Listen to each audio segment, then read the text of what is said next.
Good evening, everyone, and you're very welcome to this Ask Us Anything question and answer session at our Quinn Business Open Evening. Thank you so much for registering to attend this evening's session.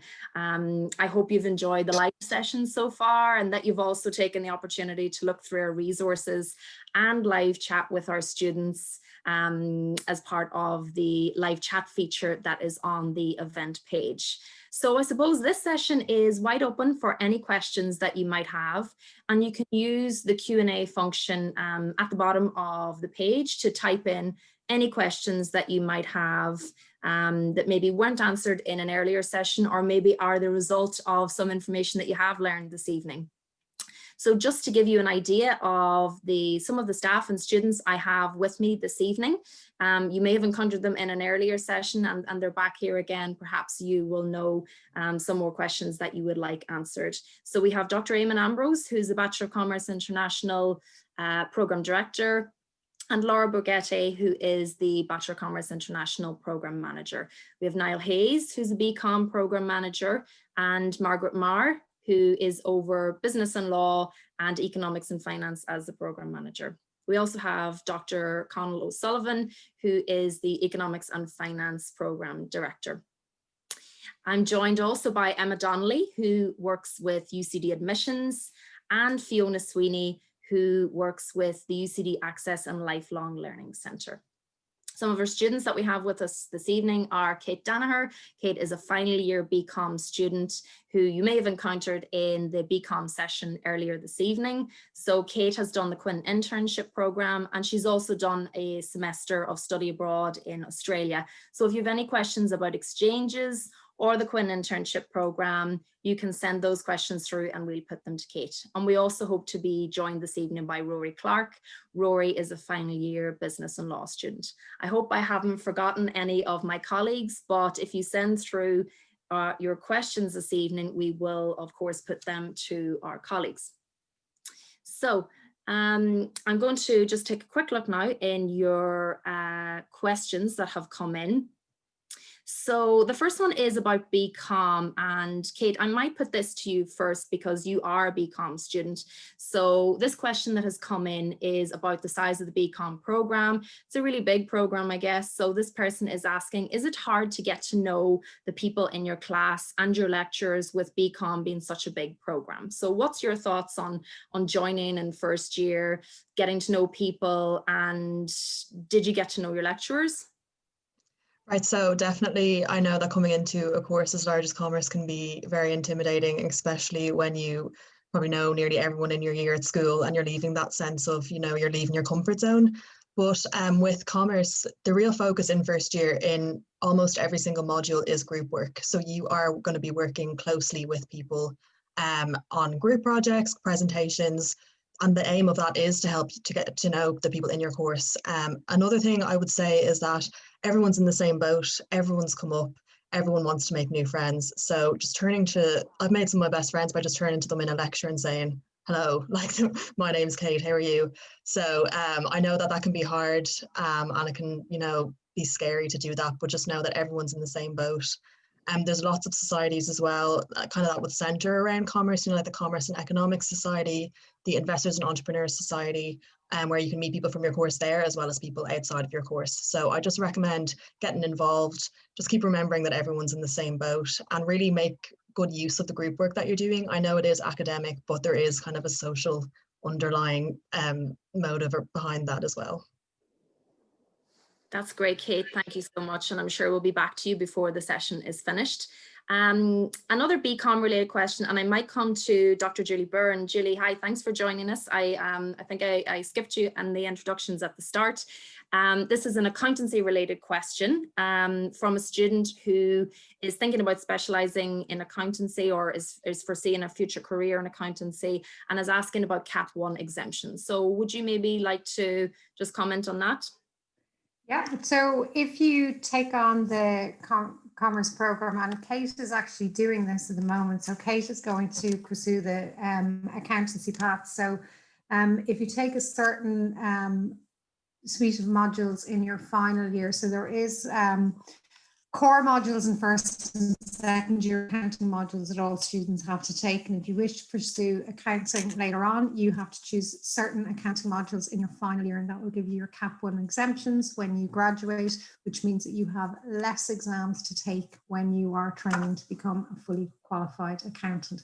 And Kate would have exact details of the modules that she's taking this trimester and last trimester in order to equip her with those, because she did an internship in KPMG and wants to go down the accounting route. All right, Kate? Yep, that's right. I did 9 months in KPMG in their audit department, and I'll be going back there after I graduate. So I am doing my Cap 1 exam exemptions. I did 3 of my modules last semester were exemptions, and then just 1 this semester is an exemption as far as I know. And other core modules that I've done throughout my degree that everyone would have done also qualify as CAP exemptions. So with all of that combined, I won't actually have to sit my Cap 1 exemptions in the Chartered Accountancy Institute. So that's just a really, unique opportunity. It's fantastic to have that done. It's kind of a weight off my shoulders when I go into work, that I won't have to study that extra set as I'm working. So it's a great opportunity that the commerce degree offers us. That's brilliant, Kate. And you mentioned there that you had done your internship and you were going back there to work next year. Is that correct? So yeah, so were you offered a place? Were you offered a graduate place kind of on the back of doing that internship, or how did that pan out? Yeah, so just after I finished my internship, so obviously COVID kind of hit towards the end. So I spent the last kind of 2.5 months doing my internship from my bedroom, which obviously wasn't ideal, but I was lucky at the end to get an offer to go back to my same team in November, I want to say October, November, depending on how the COVID situation is, I suppose. But I'm really fortunate and looking forward to going back there. Well done. That's a great position to be in your final year, where you can just focus on your studies and know what's coming down the track in the future. So well done on that. Thanks, Kate. I'm sure we might be back to you. Over to economics and finance then. And Margaret, I might come to you. There's just a question here on the places for economics and finance. Are we at 70 places for next year's intake? Is it around 70? Yeah. 70, yeah, 70 places next year, and that's I said it's quite a small program in comparison to the Bcom, but as 70 places is what the limit is set at for next year. There may be a small increase the year after that, but we don't expect it to go any bigger, really. Okay, great. Thank you very much for that. Emma Donnelly, I might come to you now. There is a question here about PLC programs or QQI. Is it possible to gain entry into Bcom via a QQI program? This person is asking if it's possible to go into second year. It's not into second year, I'm afraid, but there is an entry pathway into the first year of the program. It's quite competitive. You do need 390 FET points usually to compete for a place. But if you pop onto our website, it's just ucd.ie/FET. All of the requirements are there for you, but it is a good entry pathway for sure. That's great. Thanks, Kate. And I suppose, or Emma rather, just to add that there are 3 videos in our video resources section that have been put together by Emma and her colleagues in registry and UCD admissions.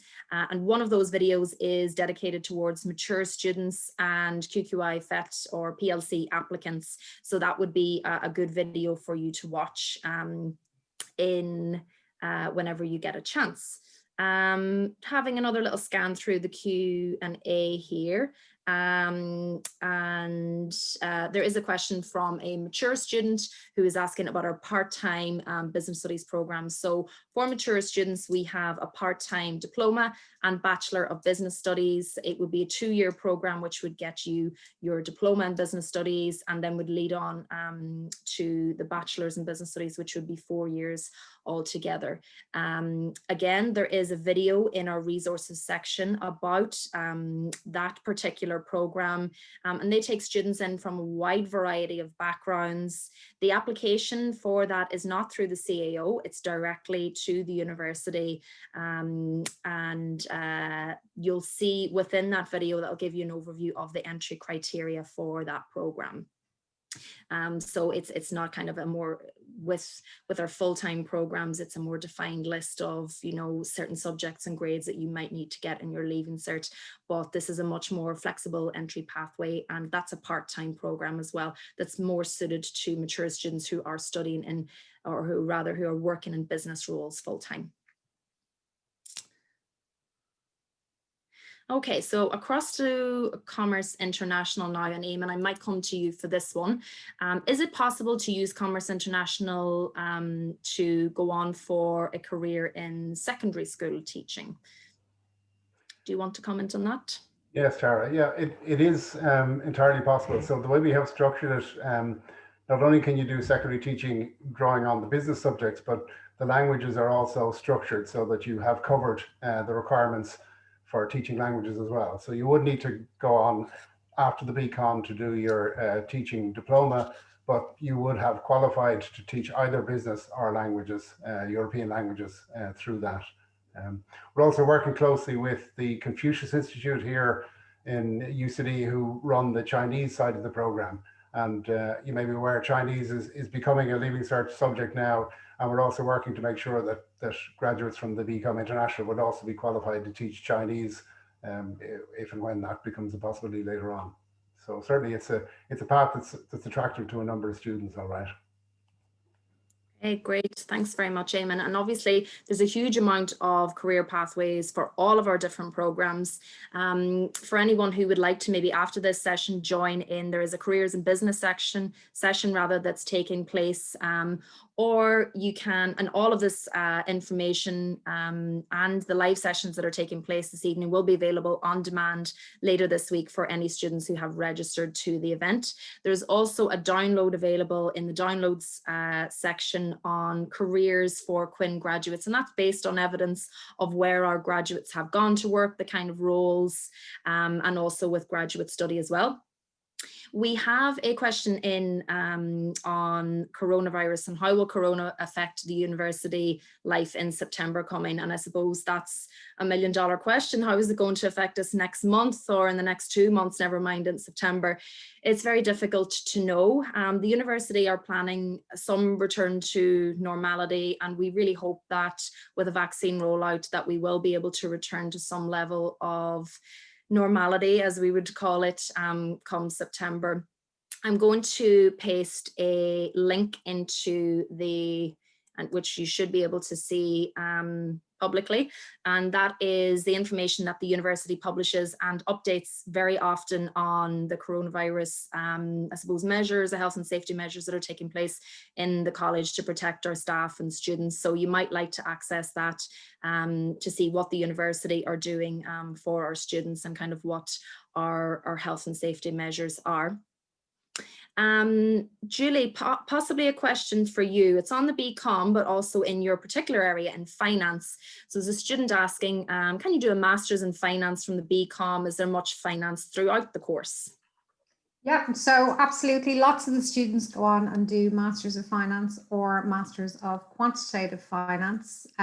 So there is one core module in second year from finance, and then if students like it, you can elect to specialize in your final year if you wish. And there are a huge number of finance modules to choose from in your final year, and quite a few of the students do it, and it's no problem doing a master's in finance, not only in Smartfoot, but lots of the students go abroad to take masters in finance as well. So yeah, absolutely you can. Great, thank you very much. Emma, back to you, a question on language exemptions. Will my language exemption, Irish and a third language, from 2020 carry on to this forthcoming CAO in 2021? Yeah, if you've received the official NUI exemption, what you'll need to do is just resend a copy of the letter of exemption you got from the NUI to the CAO to go with your new application. The information that was on your CAO from last year won't carry forward, I'm afraid, but you just need to resend the copy of the letter again. Thank you, Emma. Let me see. Niall and Margaret, this is maybe a question for both of you, maybe Niall, and I think it's the same answer to both, but Niall, maybe if you want to comment first. Does either commerce or business and law require a personal statement separate to the CAO statement of interest for mature applicants? So, so in the mature application, students are asked to give a statement, and generally speaking, it is looked favorably on if they have given some indication as to why they're interested in the course and where their interest comes from, and maybe a little bit about what they've been doing previous to applying as well. It's almost mandatory, not quite, but almost mandatory. If it's not there, then it kind of shows it might seem like the student hasn't fully thought into the application, so it might be looked on as approvingly as someone who has put the effort into put in a statement and say what they've been doing over the years and why they're interested in commerce. Thanks, Niall. And Margaret, do you have anything to add to that for the business and law side of the house? No, not necessarily, just that your statement on the CAO as a part of your mature application will come to us and we'll read that personal statement there. You may be called for interview then afterwards, and at that stage then you can expand on it when you're when you're talking to us. But your statement that you upload as part of your CAO application will be visible, and we look at that. As Niall said, make sure you do a personal statement because it is looked at and it can be a deciding factor, especially if there's a deciding factor, definitely. Okay, thank you. Connell, a question on economics and finance, and Margaret might want to chip in here as well. With economics and finance, can you go into teaching after studying? If so, what can you teach? Have you any experience of students from this program going on to secondary school teaching, or perhaps even teaching at third level? Well, our students could go on to teach in subjects like economics, obviously, mathematics, accountancy, applied maths. But of course, they'd have to do their Masters in Education first, right? I can recall one student that went into teaching for a while, but then actually went back into working in financial markets after some time in teaching. I'm not sure if Margaret has more information on some of her former students that have gone into teaching.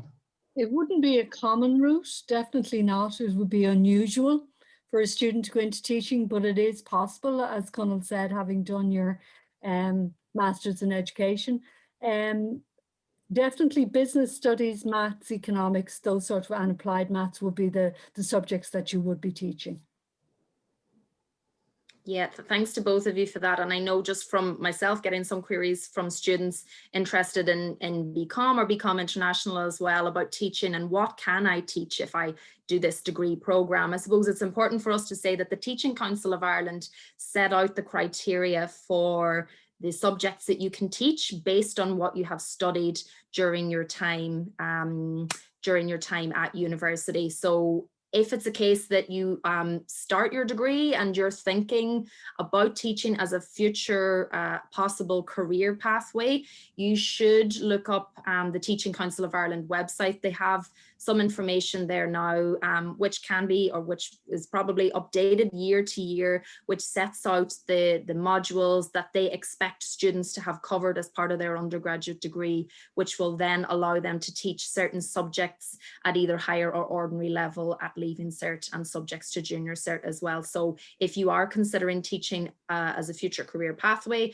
if you're interested in any of our degree programs, definitely check that information on the Teaching Council of Ireland website. And as both Margaret and Connell have said, you would also have to have your professional Masters in Education, and that is now a 2-year full-time Masters program. So that is, you need to consider that as well. Clara, just on that point as well, it's worth saying that if the required subjects that you want to take for teaching aren't part of your formal program, you also have the option to take them as electives. So it may be possible to craft it so that you can actually get those requirements while still taking the program. Thanks, Eamon. A question here from a student who is, let me see, not Irish. They don't mention where they're coming from. I'm from another country. Do I have to take any English level test, or does my school leaving results work? Emma, you might maybe comment on English language requirements. Yeah, so if you take English as part of your school leaving exams, then if you meet the minimum set for your exam, then that meets the English requirement. Obviously, there's a different requirement for every European country, but if anyone wants to get in touch with us directly, they can just email me at ucd.ie/ask-us, and we can go through that with you. If you don't meet the minimum grade, then you can look at taking something like IELTS or TOEFL or one of those, and that'll meet the requirement as well. Great, thanks, Emma. There's a few questions here about the places on our degree programs increasing in the last year, specifically here for economics and finance, and was the reason because of deferrals, or which was the reasoning? So I suppose there's a twofold answer to this. During the summer, I'm sure, you know, a lot of you would have been hearing from the news that the government had asked third level institutions to increase the places available on their programs. So UCD rose to that challenge, and there was an increase in places made to a number of our degree programs across the university, business programs included. So there was an increase in the number of places that we offered available. Also, there was a slight increase then whenever the Leaving Cert issued, I suppose, for some small number of students, late upgrades. You might remember the controversy that some students had not received the correct points that were awarded to them. So these students were offered a place in September as well. Margaret, can you just comment on, because of just a few questions here about economics and finance, was it maybe about 5 places that were added to the program for September 2020?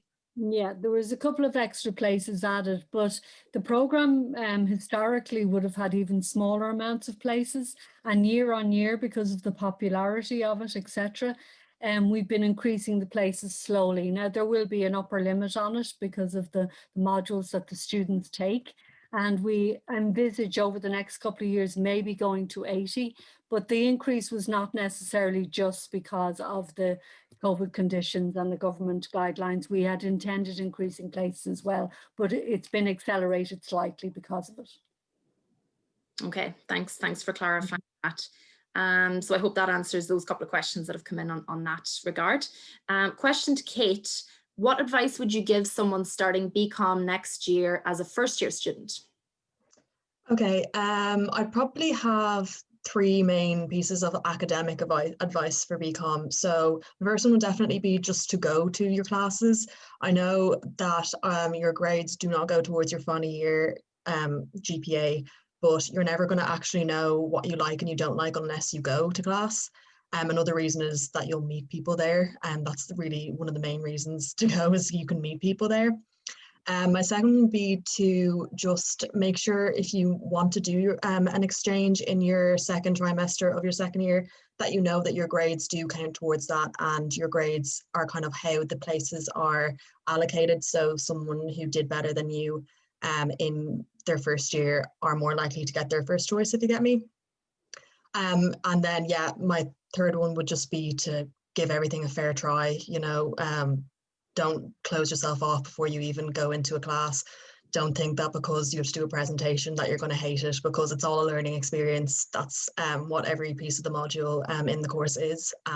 No one likes presentations. Sometimes you won't even like your group projects. You could just be stuck with maybe a group that doesn't do as much as you'd like it to do. But again, that's all part of your learning, your college experience, and that's how it works in the real business world as well. So yeah, they'd be my main pieces of academic advice.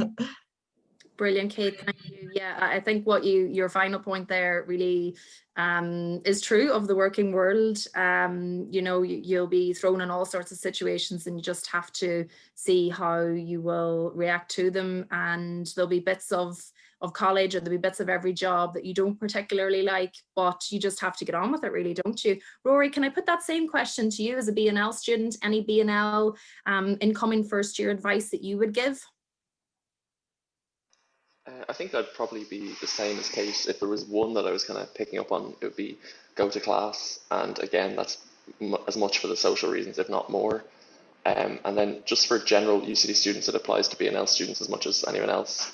Probably even more, actually, because sometimes we're in with law students, sometimes we're in with business students. If you just talk to the people around you, no matter what UCD environment you're in, so whether that's a lecture or whether that's a society event or a club event, if you kind of make the harder choice at the time, so it's often easy to just do your lecture hours and then just go home, or just do your lecture hours and go back to your residence. But if you make the kind of harder choice to stay around the building for a couple of hours, to go for coffee with someone that you've probably only just met, or to go to an event later on in the evening, at the time it's quite a hard choice to make, because you're like, oh, I don't really know what I'm going to do.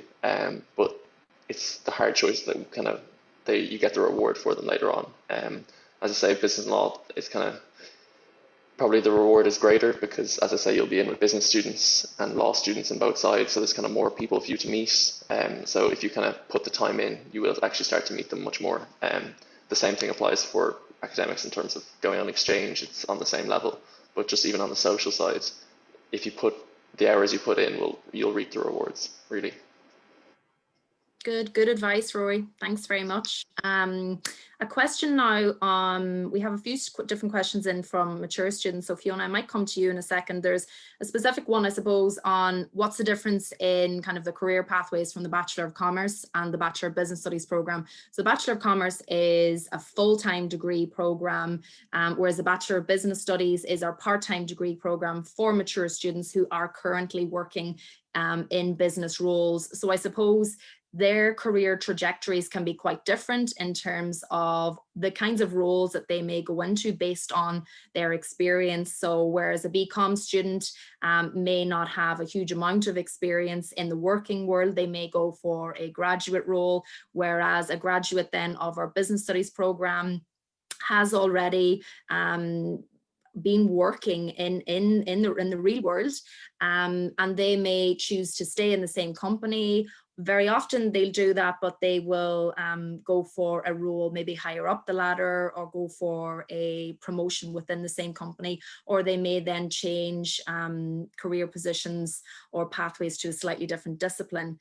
Can I call on you, Fiona, and just ask a little bit about the supports for mature students that are offered in the Access and Lifelong Learning Centre? Thanks, Tara. Hello. Yeah, so there's great supports for mature students. There's a very vibrant mature student community here in UCD, with students in all different programmes. So part of the supports that we would offer for students starting off is the student welcome, and this normally happens just before UCD orientation. So students that come in either the mature entry through University Access, QQI, or here and there are invited to come. We did it virtually this year, but hopefully now in September we'll be able to do it on campus. And very much the focus of that is to, I suppose, welcome you to UCD, but also give you an opportunity to make new friends, to get a little flavour of how learning is going to be different. Then during the year, there will be lots of other supports for mature students, social supports. There's also financial supports for students that might be coming from a low income. So there's scholarships, and there's also the Student Assistance Fund. There's also supports for students that are parenting by themselves or as a couple. And then there's a dedicated mature student advisor that's available for students to answer any of their queries that they may have. So UCD is very welcoming to mature students. We have a really vibrant community here, and there's great supports. Brilliant. Thanks so much, Fiona. And Emma, just I suppose to build on the mature student question, is there information on the admissions website about the supporting information that mature applicants need to give as part of their application to study in UCD? And do you know, is there a general word count expected for that form? So yeah, all of the different degrees in UCD have a specific page linked from the Mature Students website that will tell you exactly step by step what you need to put with an application, and how the application is assessed. There's no set word count on anything. I would generally recommend the likes of a personal statement that you don't make it kind of more than 2 pages typed, because the guys here are going to be reading them and you want to try and keep their attention. You're literally just telling them why you want to do the course and why they should choose you. So you can keep it, you know, fairly short and succinct. After that, no word limit at all. There's a little bit of a word limit on the CAO form itself, and that's why we would usually recommend that people post in a copy of the CV and a personal statement, because you can format it really well, you can make all your changes, you can write it exactly how you would like it read, and then you post that to the CAO. Great, thank you. Okay, I think that's us for the mature side of the house just for now. Julie, I'm going to come back to you, and then maybe Conal, if you want to comment. So there's a question in here about finance modules on the Bcom and the economics and finance program. So in Bcom, will the finance modules be taught by the same lectures as on the economics and finance program? So maybe if you just want to comment on the core modules and then what you can choose as an optional module, and the same with you, Conal, please. Yeah, so the core modules, the core module for Bachelor of Commerce is Principles of Finance, and that's taught to students in 2nd year in Bachelor of Commerce. The comparable program is Intro to Finance for economics and finance students, and that is taught to students in 1st year of economics and finance. Now, economics and finance used to take the Principles of Finance module, but my class got too big, so we had to take the economics and finance students out, but the material is the same. In terms of optional modules, the vast majority of modules, optional modules, are open to both commerce students and economics and finance students, with the exception of one of the finance modules is not open to the commerce students, and the reason for that is just a timetable clash. So they're just not able, it clashes with the core module. And the finance lecturers teach across all programs. They teach the commerce students, Commerce International, economics and finance, and Smurfit, all of them. So it's not like if you're choosing commerce, you are getting different lectures than if you're choosing economics and finance. The mathematical modules that the economics and finance students take, they're taught outside of this College of Business. They're taught mainly by the School of Maths. I think that Conal can confirm this. And they're only open to commerce students as electives, whereas if they choose the maths and stats stream in economics and finance, they are guaranteed them. I think that's right, Conal, anyway. You might correct me a bit on the economics and finance ones. No, that's right, Julie. Yeah. So the core finance modules in economics and finance are probably too numerous to mention here, but they tend to be taken by economics and finance students alone. But the lectures on those modules are the same lectures that are teaching on the commerce finance modules. And then you'll have economics and finance students might take electives in finance as well, such as treasury and risk management, for instance, where they'd be in with commerce students and commerce international students and business and law students, etc. So whilst the classes mix for electives, they tend to be on their own for core modules, but the lectures are shared amongst the different modules. And the modules are often comparable. It's just because of the sheer volume of students that we have, we can't teach them all in one class. So there's advanced corporate finance for commerce students and advanced corporate finance for economics and finance. They're the same. They're just taught, the same lecturer teaches them, just at different deliveries. Thanks, Julie and Conal. And just to add to that, if you do want to check out the specific modules that are taught on each of the programs, both core, that means it's a mandatory module, or optional, that means you can select from a predefined list. You can look at the names of those modules and really detailed information. If you go to the My UCD website and go to the section on, let's say, the Bcom or economics and finance page that says, what will I study? there is a link from there that will bring you to a different page, and you can view a drop-down menu with a huge amount of information about those modules. So you can already have a look at this stage before you apply to UCD about the differences between the two programs. And as Julie mentioned, sometimes, you know, there is overlap in the modules. They are the same lectures. It's not two different sets of lectures for the two different degree programs.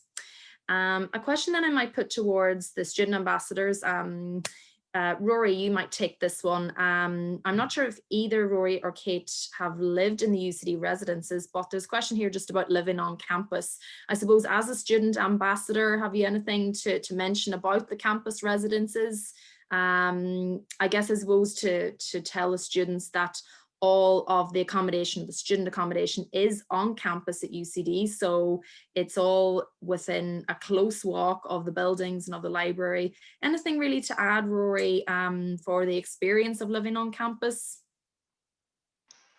I haven't lived on campus myself, but having like been in and out of maybe the apartments and residences of like some of my friends in first and second year, what I would say is that in normal times where the residents can kind of mix with each other and like go to each other's residences and hang out in the evenings, it's a really, really sociable place if you want it to be. Kind of what I was talking about earlier on with the harder choices, because every student has their own room with their own desk in it.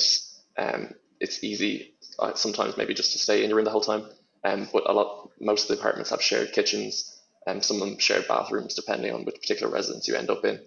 And a lot of the time it's a very communal experience. UCD Res Life always has like events on for the students living on campus to try and like entertain them at weekends and try and keep them like occupied and make a real community of it.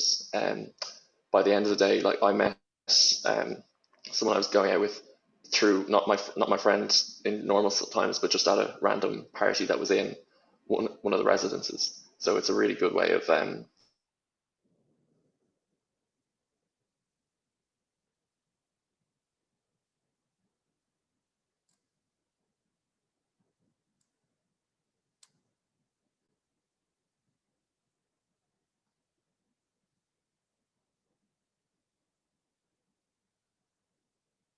Rory, are you still with us? Or perhaps I'm the one that's frozen? Yeah, I think Rory's gone, unfortunately. He's just broken up. Yeah, excellent timing. Sorry about that. No problem, Rory. So I think what you're saying is in the normal times or pre-COVID, it's great because it's on campus, it's close by, and it's a really sociable choice if you are choosing to live away from home for the first time. And I suppose there's more information on the UCD website. Just search UCD residences for information on the different types of accommodation that are offered, and whereabouts on campus they are. And obviously you can have a little look in the UCD campus tour as well. Outside of this evening session, you can take your own guided campus tour, and I think you can see some of the residences as part of that. And there will be a campus tour available on playback as well if you decide to come back and look at the content here at another stage. Or if you want to hop out of the session now and speak with one of our students or a couple of our students on the live chat. I think a couple of our students have lived in residencies or are currently living there, so they can talk to you about their current experience. Now let's have a look back at the Q&A list and see if there's anything that we have missed. Sorry, Tara, while you're actually just looking at that, I can just give some information on how you apply for the residences. Please go ahead. Great, Emma, thanks. Yeah. So once you have your CAO number, you just put your name on a waiting list. The waiting list usually opens in kind of early summer. What they do then is they'll close the list and they'll randomize everyone. So they basically give you a random number, and the places are offered then on the basis of that number. So if you get an offer in round 1 of CAO and you have your name on the waiting list for the residences, usually by day 3, so if the offers go out on a Monday, usually by Wednesday, residences are making their offers for places for you to accept. Now, it can be a bit scary. Sometimes you might see that you have a number of like 1,000 or 2,000, but don't let that put you off. I've seen residences clear all of the waiting list for anybody who is eligible to get a place. And I think next year there's close to 900 additional beds coming on board as well. So it's a really good thing. They prioritize first years. So if you think you'd like it, I'd put my name on the waiting list because it's a great place to be for your first year. That's great. Thanks, Emma, for that additional information, which I didn't have. That's great to know. And yeah, it is a really sociable way to spend your first year and to get to know students from both inside and outside your course areas. And yeah, definitely don't be afraid by those scary numbers, as Emma has said. Just to note as well, we had quite a few questions from prospective mature applicants.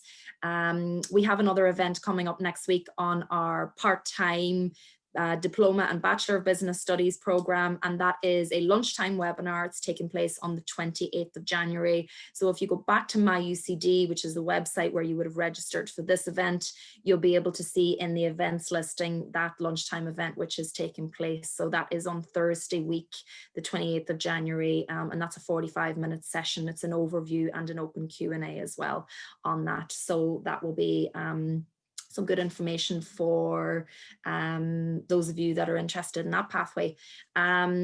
Just very briefly, a question, well, that we would very often get, it's not in here right now, but there may be some students that are eligible for this pathway. And can I come to you, Fiona, for this?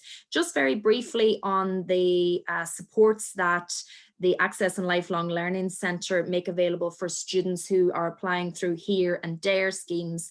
Would you mind just touching briefly on the support that yourselves in the Access and Lifelong Learning Centre offer? Yep, thanks, Tara. So similar to the mature students, there's a range of supports available for students that maybe come through the HERE scheme and would have come from low income backgrounds. So they would be financial supports, availability of scholarships, and also we would have the ALL welcome to give students a head start in settling in. Students then that come through the DARE scheme or have a disability can avail of post-entry supports. So what we normally do is do a needs assessment, because the learning in UCD is going to be different to what you would have experienced in school or further education college.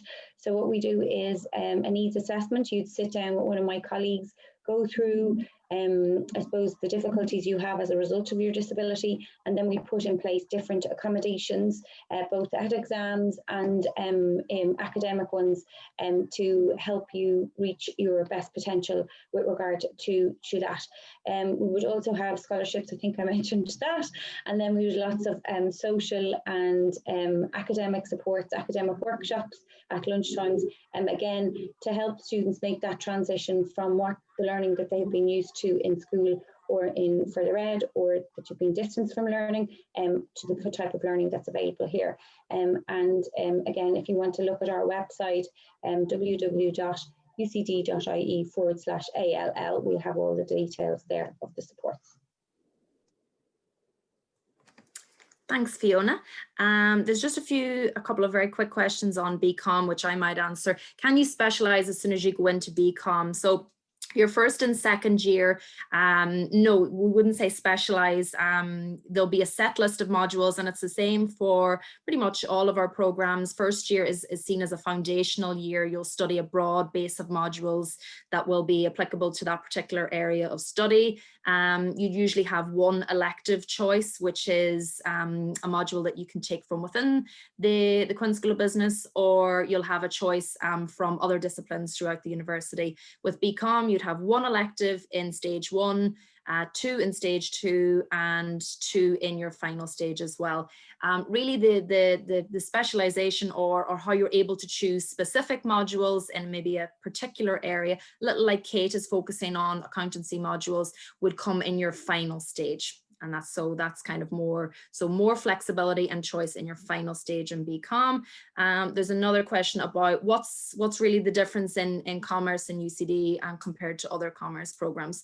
Well, the answer I give to any student who's asking what's the difference in your degree in X and the same type of degree in another university or institution, really it's up to you to be able to research and compare and contrast the degree program that we offer with the same kind of discipline that's offered in another university.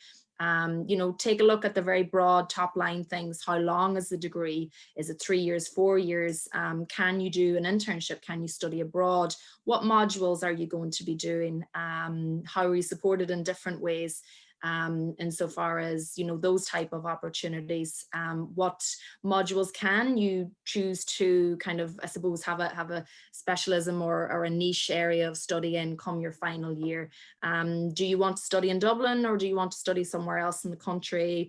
Look at UCD as an institution, and then look at the other universities and ITs as well to see what they can offer you. Obviously, there's practical elements like traveling to the university or living in Dublin or moving out of home for the first time. And also, if you're interested in sports and clubs and societies, have a look to see if the university, if what we offer interests you as well. Because that's a very important part of student life. You don't just come to university for your degree. You're obviously going to come to make friends, to make lifelong friendships and relationships, to have fun outside of the classroom, try new things. Kate, can I ask you, did you consider, was Bcom at UCD your kind of among your top choices, or, you know, whenever you were in your Leaving Cert, how did you decide one program over another? Was it a mixture of all of those things, or? Yeah, definitely. Even just trying to differentiate between the different business courses, they all, like when you read a lot of them, they sound exactly the same. So trying to pick is just like, it's overwhelming. But I think for me, and I did mention this in the Bcom chat earlier, the one thing that set commerce apart for me, and compared to, you know, all the other business courses in the country, is that you have that choice to do an Erasmus as well as an internship, because I knew that I kind of wanted, maybe I would want to go away, maybe I would want to do an internship, but I knew that if I didn't have to choose between the two of them, that would put me in the best position, that I could choose, you know, to go away and do an internship as opposed to kind of compromise on one or the other. So I think if people are looking to kind of get that real world experience in the working world, as well as some, you know, different cultural experiences, commerce is fantastic for that. I know I have friends in different business courses who had to pick between an Erasmus and an internship, and you know, it is a tough decision. But with commerce, the fact that you can do both, I think, is just an exceptional feature.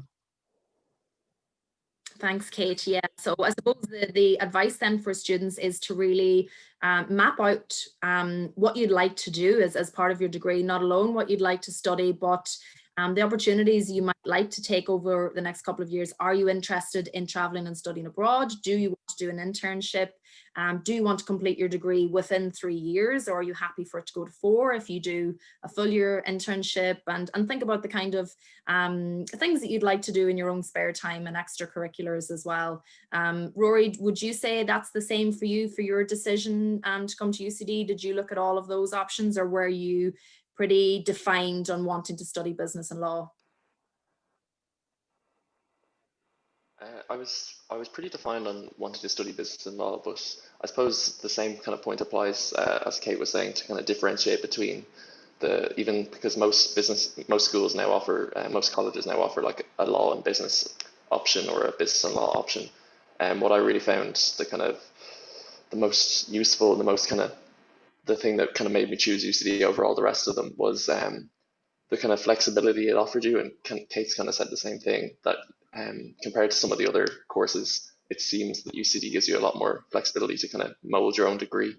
In the last couple of years, as you start to realize what you start to like, even in business and law, you can like choose to go to one more towards law or business or vice versa.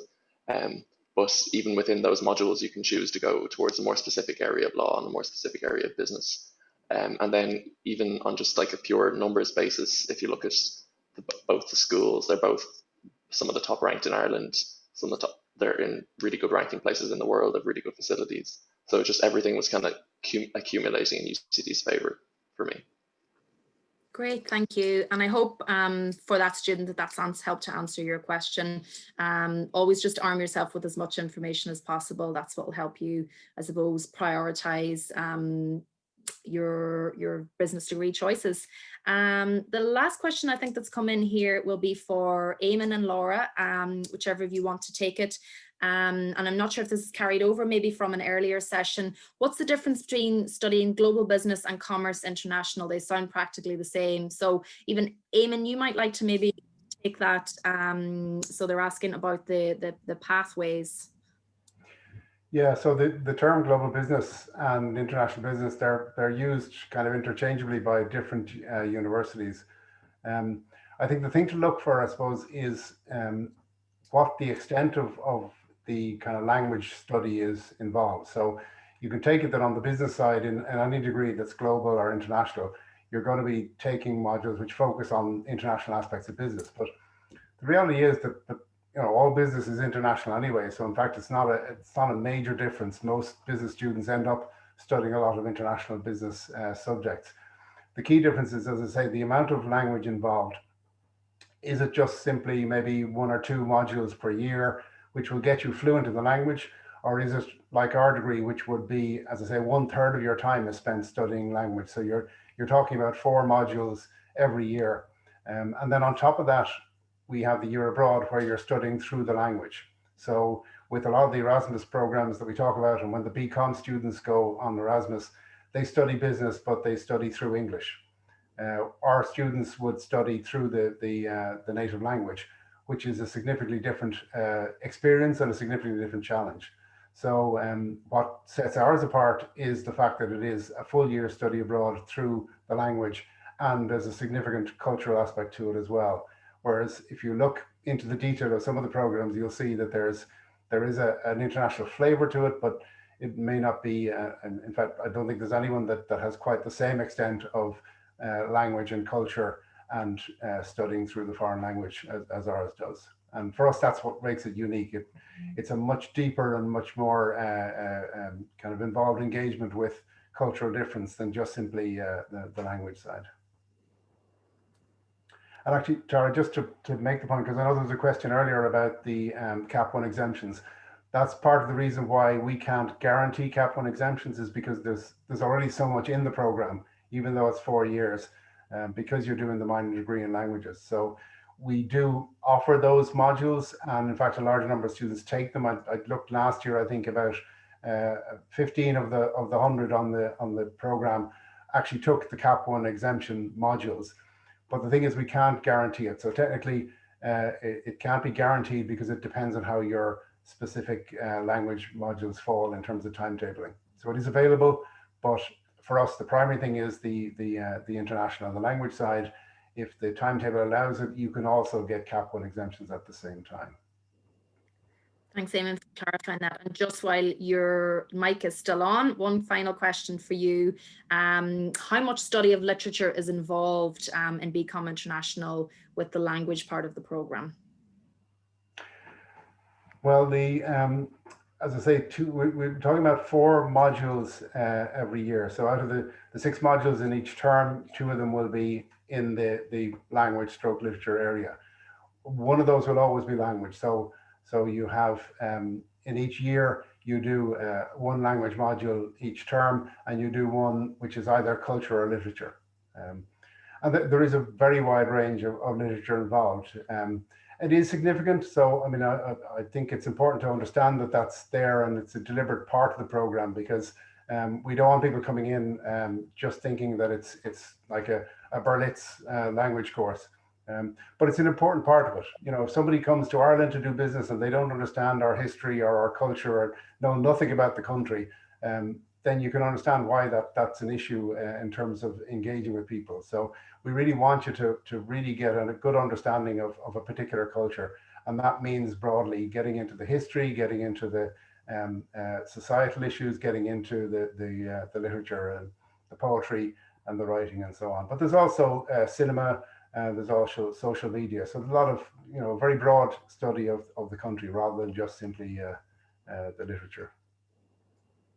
Thanks, Eamon. And I suppose just to remind students that you can look up the modules that are involved with the different degree programs. Again, just go to the degree program page on the MyUCD website, scroll down to the What Will I Study section, and from there you'll see a link that will take you off to a different web page with more information on the degree program and the specifics around it. And there's a big drop-down menu with all of the modules, both core and optional, that you'll be able to access more information about the modules offered. At that, I'm going to wrap up. Just to say, if anyone's talking to any of the students, if you're in a chat with the Bcom International students, ask them what specific modules they took. I think you get a very clear picture then of the kind of flavor of things that are available to them.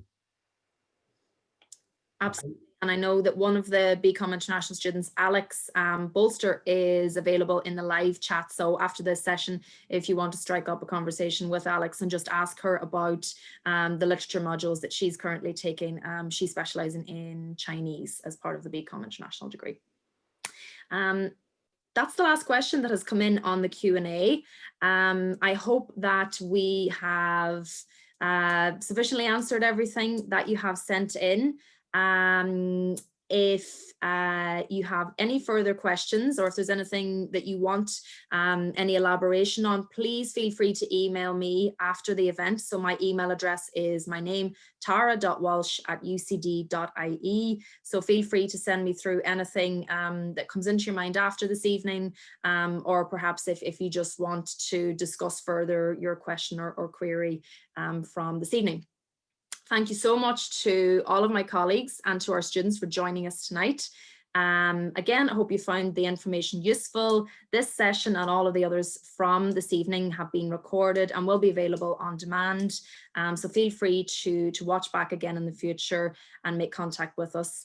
Want to wish all of you the best of luck for the remainder of this school year, and we hope to see you again at a future event or possibly studying with us in Quinn come September 2021. Thanks everyone. Good night.